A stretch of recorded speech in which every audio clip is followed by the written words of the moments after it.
Hi, and welcome to the Post-Acute Point of View, our discussion hub for healthcare technology in the out-of-hospital space.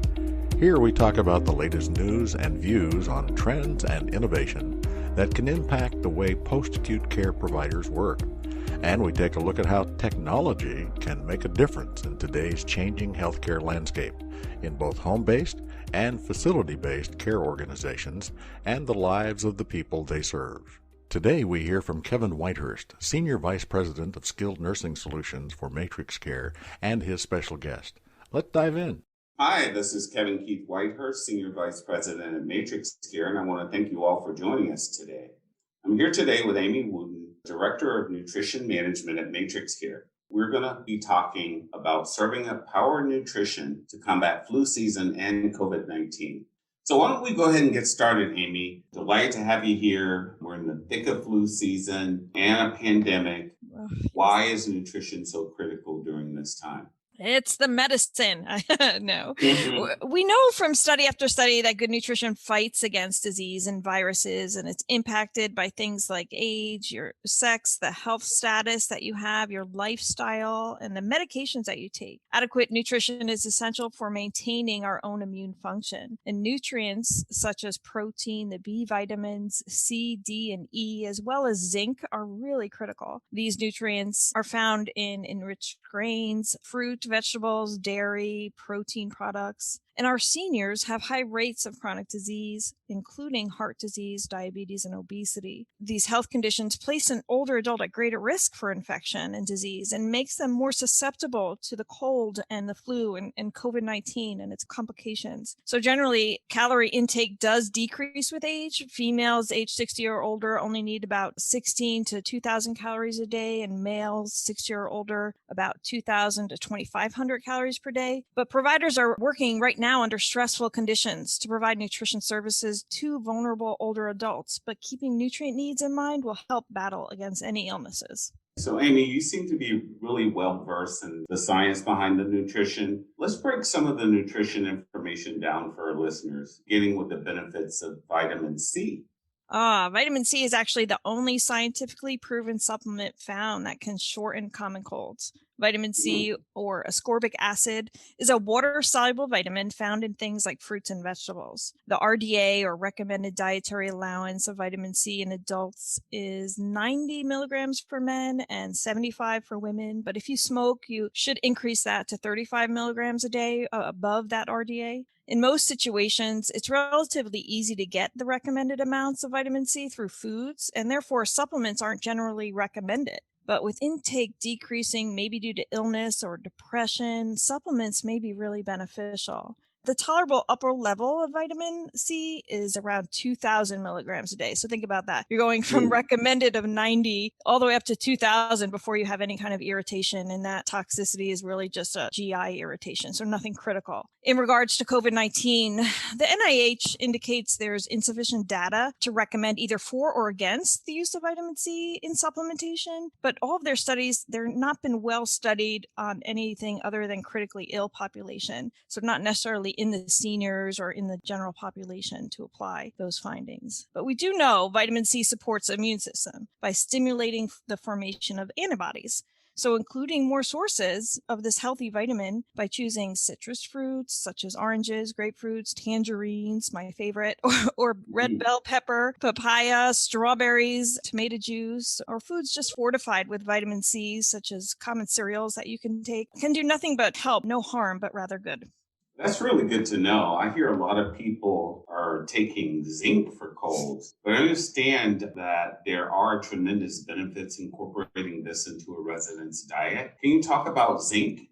Yep, zinc is an essential nutrient. It plays a role in the immune function. In the past, it's been studied in the prevention and treatment of the common cold, and the RDA allowance for the element zinc is 11 milligrams a day for men and 8 milligrams for women. It helps the immune system properly work and help even with wound healing. Zinc can be found in lean meat, poultry, seafood, milk, whole grain products, beans, seeds, nuts. So lots of opportunities to get zinc in. But there is conflicting evidence evidence whether zinc supplements may prevent the common cold. The effect of zinc on COVID-19 has not, again, been well studied. We're still in the early stages of whether or not these nutrient supplementations work. Zinc supplementation for a duration as short as 10 months has been associated with copper deficiency and possibly causing some anemia. So you really want to be careful if you're recommending zinc supplements above the RDA for the prevention of anything related to COVID-19. Therefore, using food first to add zinc is best. That makes sense. So the next nutrient, vitamin D, which some people call the sunshine vitamin, that's particularly interesting to me. With flu season during the colder months in the year, it may not be feasible in some regions of the country. How can this nutrient be included in the meal planning? Right. You're absolutely right. Sources include sunlight, but it also includes fatty fish and eggs. Milk and 100% juices are even fortified with vitamin D. As seniors avoid leaving their residence due to the pandemic or weather, there's certainly less sun exposure opportunities, which will continue in the cooler months. Therefore, food sources must be adapted adequately. Food like salmon or other fatty fish, such as trout, sardines, even herring, are also a good source of vitamin D. I like snacks with the addition of flaxseed and chia seeds can be beneficial, and it helps with that inflammatory response. And it also gives you high levels of omega-3s, which is another topic. But the National Institute of Health indicate there are insufficient data, again, to recommend vitamin D supplementation above the RDAs because, again, it's not been well studied. But it may have protective benefits due to its role in the immune system overall. But overall, I agree, addition of this vitamin in menu planning is truly beneficial. That sounds great. Thank you for that insight on that. We've covered a lot of areas, and I understand there are even more nutrients to talk about. So let's move on and talk to our listeners about beta carotene, probiotics, protein, those types of nutrients. Sure. I could go on and on about all of these, but to sum it up, beta carotene, or superfoods, I like to call it, they're packed with antioxidants, vitamins, minerals, and fiber, and all of that helps fight disease. And all of these items, beta carotene, are specifically found in plant foods. So I would look to those sources. Probiotics found in yogurts are the good, healthy bacteria developed in the gut, which help your immune system fight off germs and other problems that you might be having with your GI. Increasing yogurt, kefir, or even sauerkraut during flu season helps our seniors. Protein intake is a common challenge with operators to encourage in our senior living environments. Getting adequate protein is more beneficial at flu season for healing and recovery. A variety of seafood, lean meats, eggs, beans, even peas, nuts, and seeds should encompass your meal service operation. And senior nutrition needs should include food from all these variety of sources. Okay, that makes sense. So, how have dining operators had to adjust to no longer being able to serve communal dining as it relates to meeting the nutritional needs? They have a lot of challenges to meet just in getting the food to the seniors, but many operators have pivoted to provide things like frozen meals and shelf-stable meals. However, it's really the responsibility of that entity buying those meals to determine if those calories are meeting the resident needs.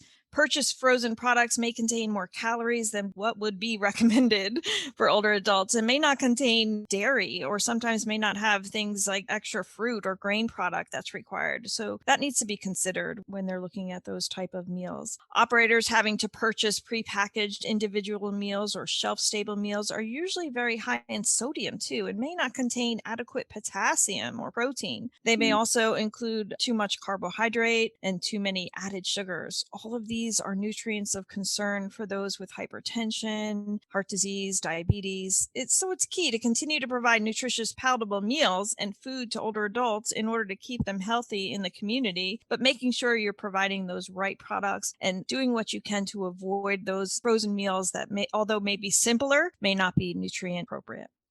That's good to know. That makes sense. Very interesting. So I'm glad to hear that there are so many opportunities to maintain the health of the residents by being smart about nutrition. So tell our listeners about the advantages of MatrixCare Meal Tracker, especially in ways to support the nutrition plans that you just talked about.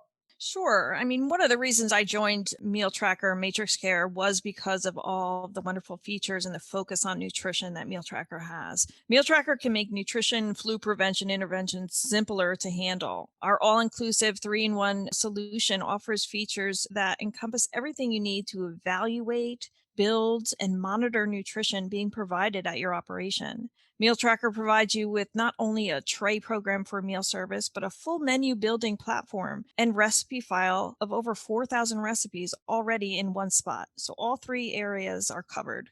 Our customers love having this one place stop for their operation. And the details in the features, such as developing or changing menus, building their menu while having a nutrient analysis already available, a complete food item detail file that's linked to the USDA Food Data Central, our snack and beverage features for between meal opportunities, all pulled together with actionable tools from their residents' individual profile to build their nutrition needs and ensure that they're being met. And operators need to be proactive against COVID-19 with this good nutrition and hydration tools, but having the tools to do it is the only way they can do it to combat flu season. Well, I see. That's really interesting. No wonder the Meal Tracker adoption is so widespread. Amy, I want to thank you for telling us all about these valuable nutrients that can have a really positive impact on residents' health during the pandemic. Is there anything else you would like to share with our listeners? Well, for operators needing a full nutrition solution that integrates with their medical record for safer, more efficient software, they should really look to Meal Tracker. Not only do we offer a full database of nutrient analyzed recipes, we provide annual 4-week menus at no charge for each season. So that's a 4-week, 2 menus, spring, summer, fall, winter, given to your operation for you to customize and make your own at no additional cost. With National Nutrition Month coming in March, operators can celebrate meeting nutrition needs, incorporating a food first initiative with food being medicine. Food being medicine. I like that. Has a ring to it. Love it. All right. Well, I want to thank all of our listeners for joining today. Great topic, serving up power nutrition to combat flu season and COVID-19. Also want to thank you, Amy, for that wealth of information. Thank you so much for sharing. Oh, you're welcome. Thanks for having me. That concludes the latest episode of the Post-Acute Point of View from Matrix Care. We have a lot of guests and topics coming up that you won't want to miss, so be sure to subscribe. If you've enjoyed today's podcast, and if you have a topic you'd like us to discuss, leave us a review. To learn more about Matrix Care and our solutions and services, visit matrixcare.com. You can also follow us on LinkedIn, Twitter, and Facebook. Thank you for listening. Be well, and we'll see you next time.